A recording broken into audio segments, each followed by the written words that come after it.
Muchas gracias.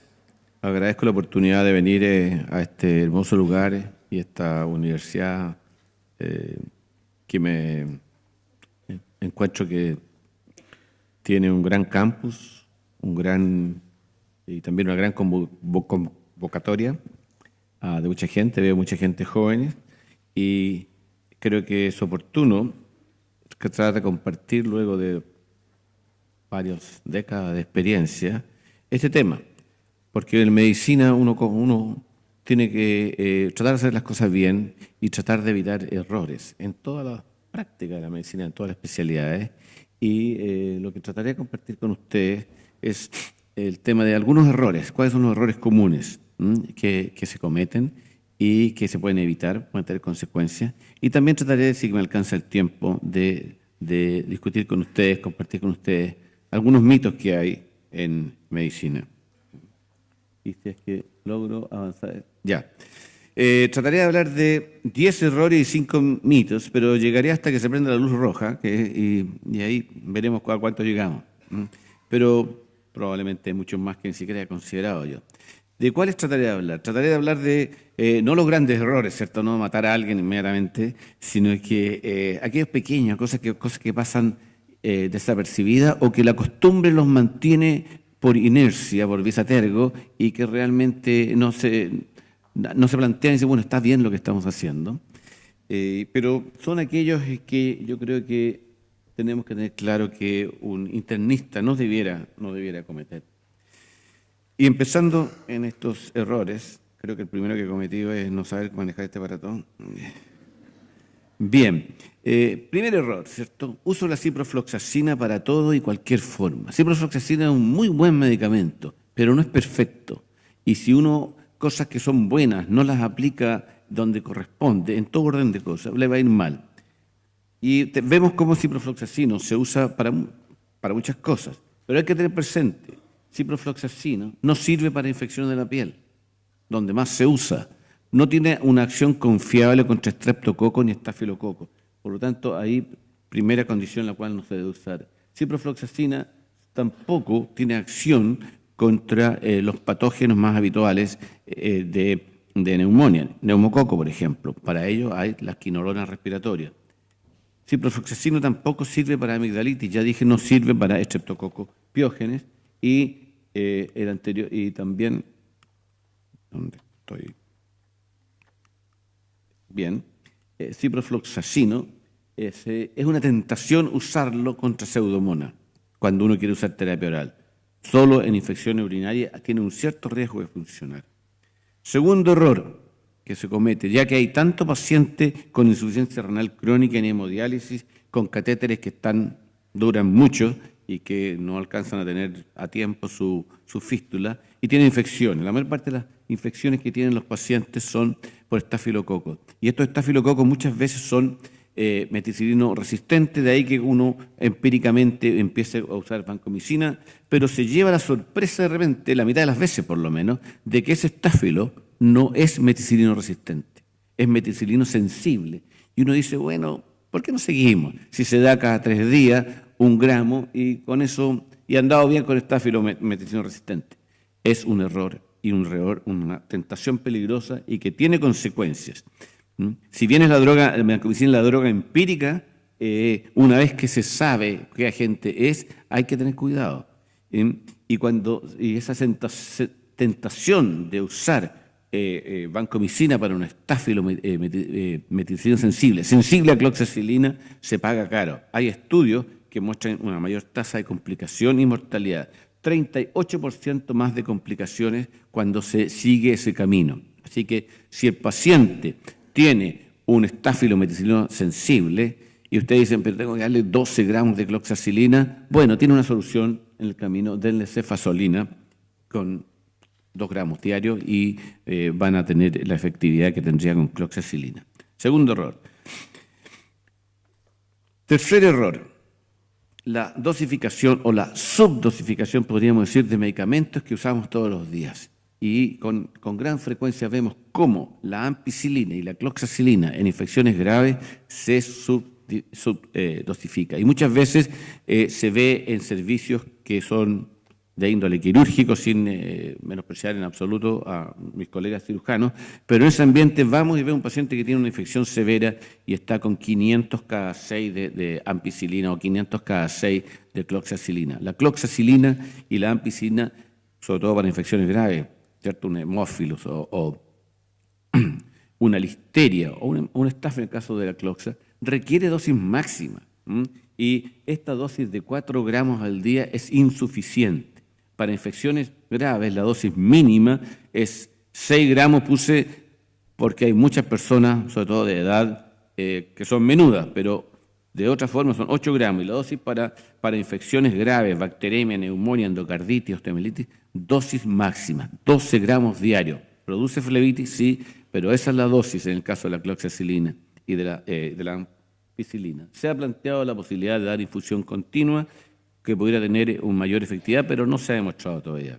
Y en el uso oral de cloxacilina también pasa lo mismo, sobre todo en infecciones cutáneas, en que se ve una tasa de fracaso porque 2 gramos diarios de cloxacilina es totalmente insuficiente. Si ustedes quieren tratar con una droga de buena actividad antiestafilocócica una infección cutánea, usen cefadroxila, una cefalosporina de primera generación, va a atacar con la misma eficacia estrepto y estáfilo. Error 4. El tema del tratamiento de la infección latente tuberculosis, ¿cierto? El PPE es positivo, no hay evidencia de enfermedad activa y decimos, bueno, por múltiples razones queremos evitar que esta infección latente se transforme en enfermedad de tuberculosis. Porque hay muchas condiciones que predisponen a esto, ya sea una primoinfección progresiva o lo que es más frecuentemente una reactivación de una infección latente. ¿Y qué es lo que ocurre en esto? ¿En qué ambientes tenemos el problema? Tenemos el problema en que no tratamos, por ejemplo, un paciente VIH. No tratamos a alguien que tiene infección latente teniendo 100, 200 veces más mayor el riesgo que la población general de hacer tuberculosis por reactivación. No tratamos por no documentarlo. Tenemos un paciente reumatológico que va a recibir corticoides y sin siquiera saber si está infectado o no, le damos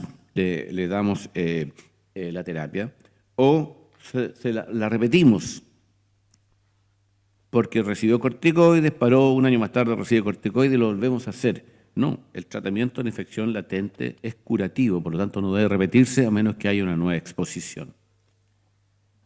¿Con qué se trata? El tratamiento habitual es isoniazida, 5 miligramos por kilo por día, habitualmente 300 miligramos, pero no siempre, por 6 meses. Y en inmunosupresión severa, 9 meses.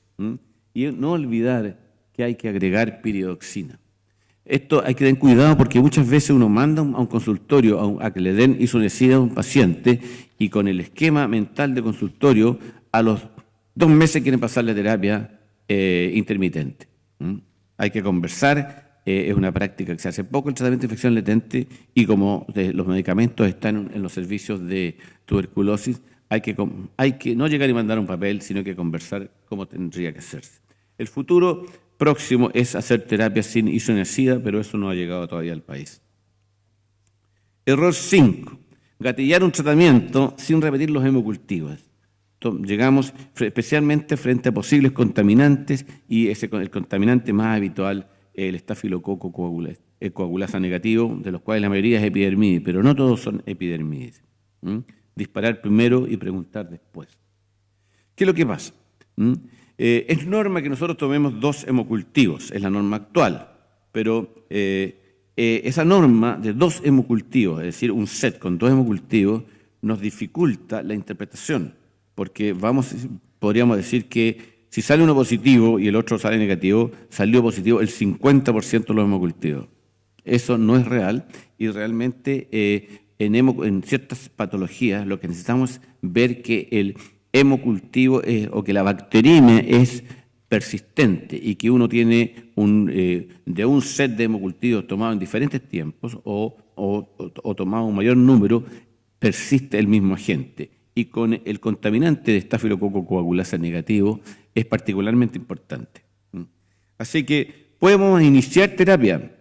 Si no hemos iniciado y nos dicen hay una cocacia gram positiva, tomen un segundo set, porque si les sale un estafilocoagulasa negativo y uno de 2 pero tuvieron la oportunidad de tomar un segundo set, incluso aunque le hayan empezado tratamiento, y no se repite, ya es uno de dos, va a ser uno de cuatro, de un 25%, lo más probable que sea contaminante. Y en ese caso, vean ustedes que en la endocarditis, por ejemplo, prácticamente siempre todos los hemocultivos que uno tome van a ser positivos. En el caso de otras bacteriemias severas también, pero en el caso de los contaminantes, habitualmente, como se muestra aquí, es uno de una serie de hemocultivos. Así que cuando sospechen contaminantes, si bien pueden empezar terapia, tomen las medidas adecuadas y si no se repite, suspendan el tratamiento. Error 6 o confusión 6. ¿Cuál es la dosis de cotrimoxazol? ¿Cierto? Le estoy dando mucho, le estoy dando poco, y realmente este es uno de los medicamentos que tiene un mayor rango de dosis. Depende de lo que estemos haciendo, depende de lo que estemos tratando de hacer.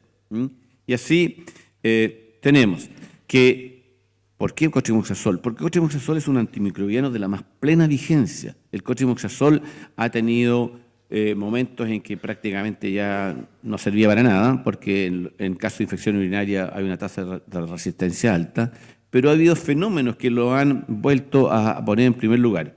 Infección por VIH y neumocistis, ¿cierto? Inmediatamente trajo nuevamente en vigencia a cotrimoxazol.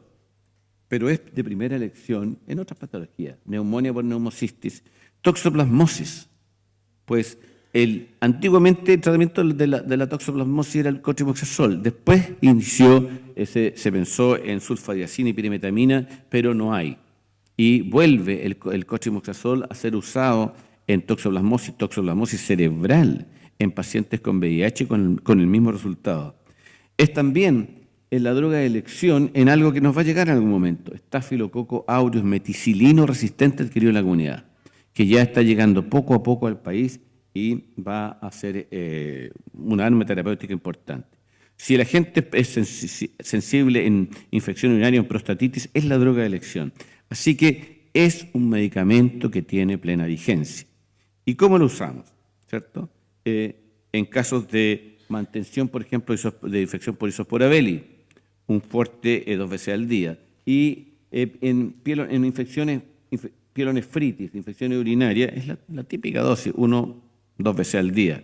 Pero en las infecciones graves, como podría ser una pielonefritis aguda complicada, una tifoidea, si logran ver ahora una tifoidea o infección por nocardia, es 3 al día. Toxoplasmosis cerebral, 10 a 15, incluso pueden ser 4 al día, y en caso de neumocistis, más, 15, pueden ser 7, 8 comprimidos al día, y ahí también hay una confusión muy frecuente, que es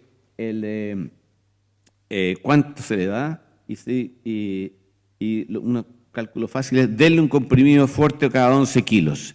Tener presente, muy importante, que una ampolla de cotrimoxazol es medio cotrimoxazol fuerte. Por lo tanto, si le dan 4 cotrimoxazol fuerte y le quieren pasar endovenoso, van a tener que ser 8. No se asusten si ven, tienen que dar el cálculo de un montón de pastillas, de inyecciones.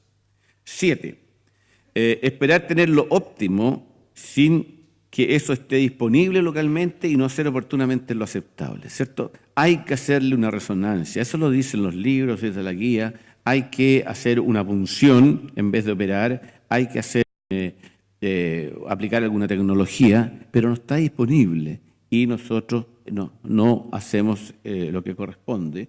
Y bueno, uno no necesariamente tiene que andar en ¿qué es lo que es? Un Audi, pero también puede andar en un buen Toyota. Creo que aquí hay algo sobre los Toyota, ¿cierto?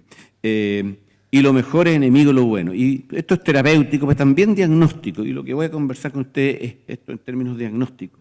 Esperar un cuantiferón, un oil spot, cuando el PPD tiene prácticamente la misma utilidad, ¿cierto? Buscar un látex o una PCR versus, en caso de un criptococo, versus la tinta china, que es lo más fácil que hacer, que hay un cultivo en caso de, como decía, criptococo. Hacer un antígeno urinario para buscar legionela o neumococo y en vez de hacer un gramo de expectoración.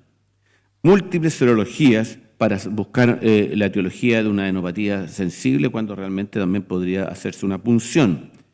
Lo mismo que eco o TAC versus punción. Las manos sirven, uno pone las manos y ve si hay fluctuante, si es fluctuante, metan una aguja. No va a pasar nada y van a tener la satisfacción de hacer un diagnóstico rápido y en forma simple. Ecotransesofágico, este es un tema tremendo, ecotransesofágico versus los criterios de Duke e incluso ecotranstorácico en las infecciones por estafilocócica, bacteriemia estafilocócica. O, que ya voy a ver más adelante si tengo tiempo, el TAC o resonancia magnética antes de hacer una PL. Esos son errores de esperar a hacer algo que no tenemos disponible con facilidad y frente a una alternativa. Octavo, no revisar dosis, vías, intervalos e interacciones de medicación del paciente. Podemos hacer un proceso mental fantástico de que hicimos una buena anamnesis, hicimos los exámenes que corresponde, llegamos a un diagnóstico, incluso llegamos a establecer o a precisar cuál es la medida terapéutica, pero no nos fijamos en la implementación de esa medida terapéutica y vamos y vemos que la dosis es inadecuada.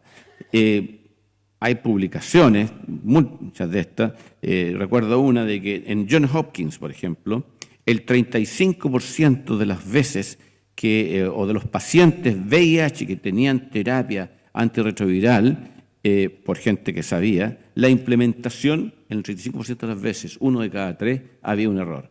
Así que hay que fijarse. Muchas veces se cometen errores porque se confunden las dosis, las vías o la duración.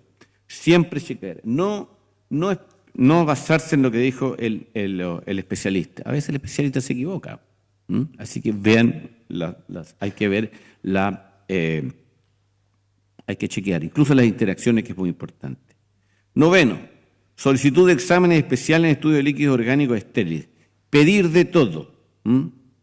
Pidámosle todo. Está disponible, veo que aquí también está disponible. El típico es la punción lumbar, ¿cierto? Por ejemplo, y tenemos la posibilidad de pedir eso. Y realmente, no sé si a ustedes les pasa, pero muchas veces se pide todo lo posible sin siquiera establecer si el líquido está alterado. Entonces pedimos en un líquido cefalorraquídeo PCR para todo lo que tengamos disponible, ADA, vaciloscopía, pero el líquido, no esperamos a ver que el citoquímico estuviera alterado. Entonces lo que hay que hacer es hacer un estudio dirigido. Hay que tomar la cantidad de tubos necesarios, de acuerdo al cuadro clínico, mandar una muestra, estudiar qué es lo que es y de ahí dirigir el estudio, porque si no, además tiene unos costos muy importantes. Ver primero el citoquímico y si es que está alterado, realmente hacer los estudios complementarios. Por supuesto que hay patologías, criptococo, que puede tener un líquido normal, pero ahí está lo habitual que es el cultivo. Y 10. Tratamiento de la bacteriuria sintomática, otra tentación, ¿cierto? La imposibilidad de tolerar un urocultivo positivo. ¿Es necesario tratarla? ¿Se logra algo tratando las bacteriurias sintomáticas? Porque la tentación de esterilizar la orina es irresistible. Uno tiene que andar con su orina sin bacterias. ¿Es cierto eso?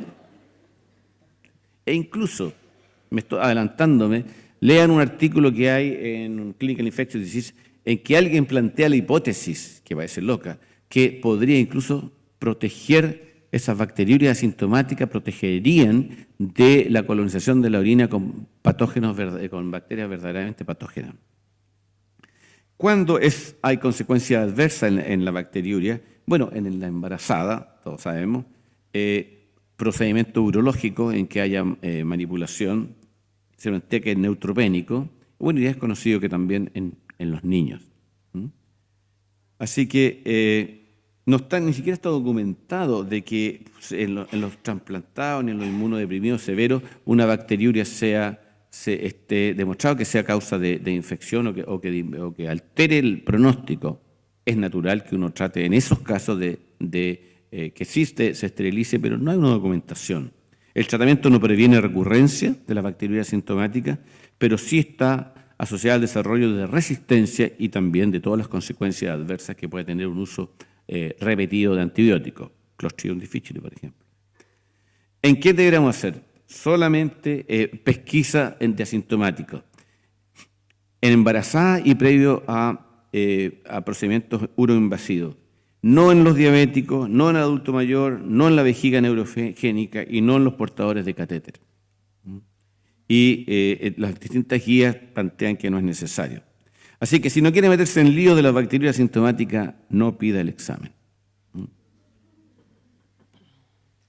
Y veo que todavía no se prende ninguna luz y llegué a los 10 errores y creo que podemos hablar de algunos mitos, ¿cierto? Bueno, hay mitos en Chile, ¿cierto? Este es el trauco, ¿cierto? Ahí está el mito de que la bandera chilena se ganó algún premio alguna vez, que el himno nacional se ganó un premio.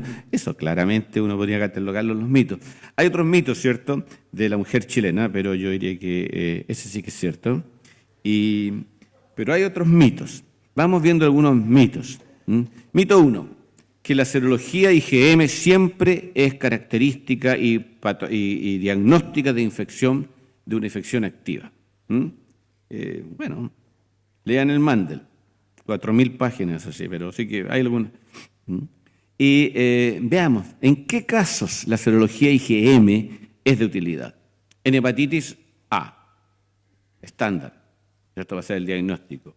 En hepatitis B, el anticore IgM puede ser de utilidad si es que el antígeno de superficie es negativo, y en esa ventana corta en que desaparece el antígeno de superficie y todavía no aparece el anticore, el IgG, bueno, ahí una IgM anticore puede indicar una infección reciente y contagiosidad. Esa importancia tiene. Otro estándar es micoplasma, la infección aguda, mononucleosis infecciosa, IgM, pero ahí se enreda porque muchas veces tiene IgG también positiva. Antivirus también coexiste con IgG, pero no me voy a meter mucho en temas de aquí, sobre todo, tiene mucha más experiencia que yo. ¿Y dónde es poco útil? Citomegalovirus. En citomegalovirus, en rodiola, en parvovirus, en hepatitis B, es de poca utilidad. Citomegalovirus, que tomamos tantas decisiones con la IgM, tiene muy poca utilidad. Mito 2. Debe realizarse imágenes cerebrales previo a una punción lumbar, y me alegro de haber llegado a esto antes de que se prenda alguna luz, porque este es un tema muy importante. El no confiar en tu cabeza, sino en las máquinas. Y está el tema que se ha popularizado de que para hacerle una punción a alguien tiene que pasar por esta máquina primero y ver que no haya alguna contraindicación. Rara vez que se hace un TAC ante una PL, se encuentra una contraindicación para hacer esa PL. Hay estudios antiguos en que mostraban que menos del 5% de las veces en que uno le había hecho el TAC se había encontrado algo que contraindicara la punción lumbar. Y en muchas partes eso se puede hacer y en forma rápida, porque estamos hablando de meningitis, en forma rápida uno lo puede hacer y tiene la información. Pero ¿cuántos pacientes con sospecha de meningitis bacteriana se pasean por horas? Porque sí, está el escáner, pero no está el radiólogo, no está el tecnólogo, se le quemó algo a la máquina, está en reparación y realmente se posterga. Y se pierden minutos que son fundamentales que en una patología severa como puede ser una meningitis por criptococo, una meningitis bacteriana. Así que la pregunta es, ¿es imprescindible realizarlo previo a la PL? No. Si ustedes ven, en vez de realizar las 4.000 páginas que yo les decía, ahí está la guía de Mandel, que es uno de los libros más importantes de enfermedad infecciosa, no está contraindicado. No hay que hacerle TAC ante una PL, excepto en ciertas condiciones. Y más aún, los suecos, déjenme los nombres, sí, Karolinska, los suecos no les gustó la guía americana en la cual pacientes con compromiso de conciencia tenían que tener un escáner antes de la PL. Y decidieron el año 2009 que iban a hacer la PL en los pacientes que no tuvieran otras condiciones, pero que sí tuvieran compromiso de conciencia. ¿Qué significó esto? Significó que ganaron, frente a sospecha de meningitis bacteriana, más 1 hora y media o 2 horas de tiempo desde lo que llamaban la puerta al antibiótico, desde que llegaba con la sospecha y se le iniciaban los antibióticos, porque no pasaba por el escáner, no perdía ese tiempo y mejoró la sobrevida incluso. Así que realmente no es imprescindible el TAC cerebral previo a una PL si clínicamente no hay evidencia de enfermedad focal o hipertensión endocraniana. Y si la hay, bueno, y hay un sospecha de meningitis, denle el antibiótico y los corticoides antes del TAC, para no perder tiempo. Y el mito 2' frente al TAC y la PL es que la PL debe hacerla el neurólogo o peor, el anestesista. No, háganla ustedes. Un internista tiene que saber hacer punciones lumbares para las emergencias. Los pediatras lo hacen. Mito 3, neumonía por cándida. Este es fácil. No existe la neumonía por cándida. Así, y se aísla la cándida, sobre todo cuando uno le da corticoides o antibióticos a los pacientes, sale el cultivo de cándida y aparece inmediatamente la ocurrencia de dar fluconazol. Este es un estudio de autopsias de una cantidad impresionante de pacientes en los cuales habían muerto en UCI, tenían cándida en la expectoración y le hicieron estudio de neumonía. Ninguno tenía cándida, por lo tanto, la cándida, seguramente debe haber un caso reportado de neumonía por cándida, pero para la inmensa mayoría de las veces, cándida no produce neumonía, no existe. Mito 4, terapia antibacteriana combinada. Veo aquí, acabo de ver el error que uno lo ve cuando lo está presentando. La terapia antibacteriana es superior a la monoterapia. Si un antibiótico es bueno, 2 son mejores y 3 ya es espectacular.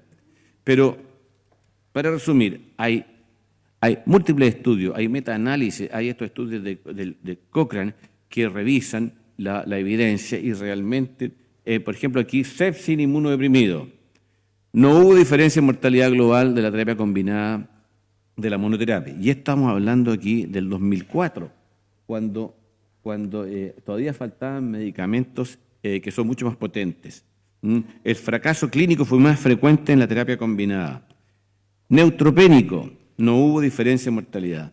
Habitualmente lo que se agrega es la toxicidad. En la literatura, terapia combinada versus monoterapia hay para todos los gustos. En general, esto es interesante, la literatura de la medicina intensiva ha encontrado beneficio en sepsis grave, pero la infectológica no. Y ahí hay una disputa que ha sido interesante, sobre todo en todo lo que es la campaña Sobreviviendo Sepsis, por ejemplo. No hay claro beneficio en infecciones por gram negativo, incluso en pseudomonas. Estudios han mostrado que monoterapia con las drogas actuales, por supuesto, la terapia combinada no es mejor, es más tóxica. Ahora, en los microorganismos extremadamente resistentes o los pan resistentes, ahí no hay norma, ahí uno le tira lo que puede, ¿cierto? Pero uno no podría decir que en un estudio científico sistematizado si resulta o no resulta. Se ha encontrado, eso sí, sinergia en gram negativo, pero no en Staphylococcus aureus. Intentamos asociar a una terapia antiestafilocócica, drogas, para ver si mejora la situación, quizás con rifampicina cuando hay prótesis, pero nada más ha demostrado eficacia. Donde se ha demostrado eficacia de terapias combinadas, hay sinergia antibacteriana, hay enterococo, streptococcus viridans, streptococcus piógenes con la adición de clindamicina, parece ser bueno, pero no hay una buena demostración. Bueno, Brucella y Helicobacter pylori. Mito 5.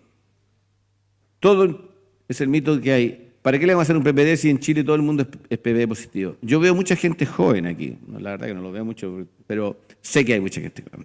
Y si hiciéramos un PPD aquí, la mayoría va a ser negativo. Esa es la situación epidemiológica actual del país. Por lo tanto, el no hacerle PPD porque no sirve es un error conceptual muy importante. El PPD, y si hay gente mayor aquí, el PPD... el PPD positivo inducido por la vacuna se vanece no dura más allá de los 20 años. Por lo tanto, si alguien tiene un PPD positivo a los 30 años, ya no es por la vacuna.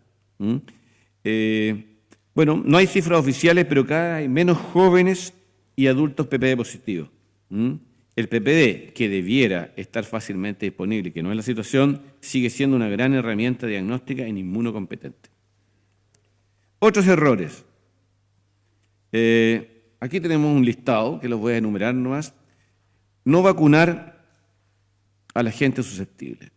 Los internistas, los que vemos pacientes, dejamos pasar la oportunidad de vacunar a la gente con neumococo, con influenza, a los viajeros, hepatitis B, papiloma. Afortunadamente, ya se ha mencionado aquí, ya hay políticas oficiales que empiezan a tratar el tema. Hepatitis B hace ya 11 años que se vacunan a los niños, papiloma ha empezado hace poco, neumococo también e influenza, pero ese grupo intermedio que puede necesitarlo es que está fuera de los programas oficiales, queda también fuera de nuestro radar y no lo hacemos.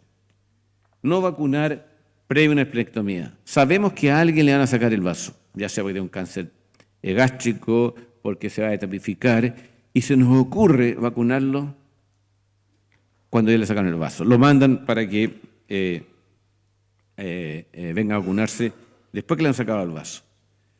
En el tema de VIH, los pacientes a veces empiezan a tener leucopenia, estamos tratando de una neumonía por neumocistis, y le damos ácido folínico. El ácido folínico, en el caso de neumocistis, no en detoxo, tiene una interacción negativa con cotrimoxazol y se inhibe su efecto, no está contraindicado. 15, no sé por qué le puse un número, 15 aminoglucósidos en daño hepático crónico. Los fonendoscopios de la generación de más de 20 años de médicos, 30 años quizás, que está lleno de muescas por las muertes que causamos en los cirróticos con aminoglucósidos.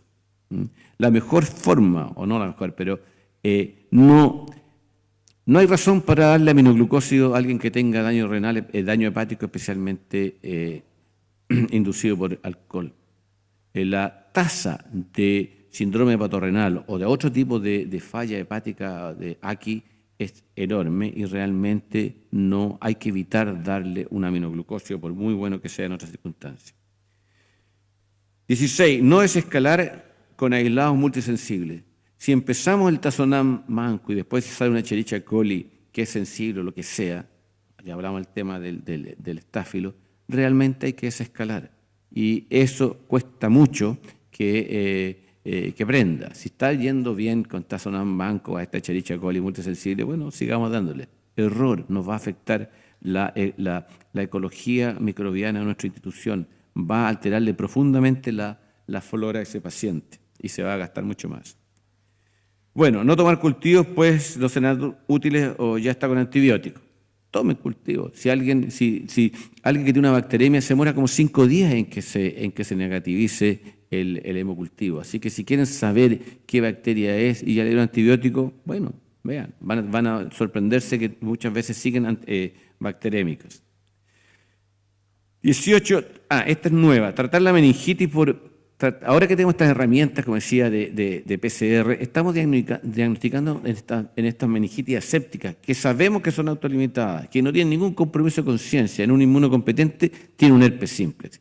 ¿Qué hacemos con ese paciente? En muchas partes, bueno, démosle aciclovir, ¿cierto? No es necesario. Hay estudios que han demostrado que no hay ninguna consecuencia y, bueno, tenemos el historial también, muchas de estas meningitis, como el 10% de las meningitis asépticas, son por virus herpes simplex en inmunocompetente y no tienen secuelas. No hay que tratarlo. Finalmente, tenemos otros mitos, esta es la primera parece. Tenemos el mito del hemograma tífico, ¿cierto? Todo médico ya de algunos años sabe lo que es un hemograma tífico, leucopenia, aneosinofilia, desviación izquierda y sedimentación baja. ¿Y cuántos pacientes con ese hemograma se han tratado como tifoidea? Pero el año pasado se notificaron 100 tifoideas en todo el país, cuando el año 85 se notificaron 16.000. Por lo tanto, la tifoidea es rara, no sé exactamente qué en esta región, pero nosotros hicimos un estudio que con los hemogramas tíficos y fiebre no había ningún paciente que tuviera tifoidea. Todos tenían otra explicación. ¿Que el herpes simplex o zóster a repetición indica inmunodepresión? No. el herpes es un virus latente y, por supuesto, un inmunodeprimido va a tener muchos, pero en la mayor parte de la gente que tiene pocos episodios, especialmente de herpes zóster, no se le encuentra nada. ¿El FTA-ABS queda positivo para siempre? No, el 25% de los pacientes se les negativiza el FTA-ABS, así que se mejora su certificado del DICOM y desaparece la evidencia que tuvo sífilis. Reacción de polimerasa en cadena, PCR, positiva para un agente indicativo de enfermedad por ese agente. No. La presencia del agente no necesariamente indica enfermedad. Ya voy a hablar algo en otra presentación. Toda bacteriemia estafilocócica requiere ecocardiograma, idealmente transesofágico. Esa recomendación americana cuesta implementar en el país si apenas da abasto para otras patologías el poder hacer los ecocardiogramas transesofágicos. Así que hay algunos elementos, como que tenga insuficiencia renal, como que tenga bacteriemia persistente o como que tenga otro foco, son los elementos que le dan puntaje como para que ese paciente sí sea un candidato para hacer la ecocardiografía. El 11 me gusta mucho también, el cranberry previene la infección urinaria a repetición, ¿cierto? Incluso la gente compra cranberry. Pero ni siquiera sabemos lo que es el cranberry. Yo creo que en Chile no hay el cranberry, hay, ¿cómo se llama? Con que uno coma los muffins, arándano. Pero el arándano no es cranberry. Y los estudios con el verdadero cranberry han fracasado en demostrar alguna eficacia. ¿Para qué sirve? Bueno, uno le da cranberry a la pobre señora que lo viene a ver todas las semanas y por lo menos va a estar, se libra de ello por un par de meses, pero después vuelve nuevamente porque no le sirvió. Y el último es que la PCR alta, la proteína C reactiva, indica infección bacteriana o infección grave y es motivo de hospitalización de muchos pacientes. Es totalmente inespecífico. En pediatría sirve más, en el paciente adulto orienta, pero tiene que ser analizado en conjunto. Si la PCR aislada nos va a llevar a tomar decisiones erróneas. Así que he tratado de compartir con ustedes estos errores, mitos, hay otros. Si bien tenemos que basarnos en la evidencia también, y esto es un avance conceptual importante, no siempre hay evidencia y tampoco es un dogma. Y la falta de evidencia no es evidencia de falta de efecto. Eso es muy importante. Así que no hay que desechar la medicina basada en la experiencia, pero una experiencia crítica y autocrítica, eso sí, pero sí hay que evitar otras cosas, ¿cierto? Como la medicina basada en todo ese listado de cosas como la prepotencia, la creencia, la inconsciencia, la persistencia, lo que sea. Así que tratar de ser críticos y autocríticos y tratar de evaluar lo que uno está haciendo, ver si está cometiendo errores o no. Muchas gracias.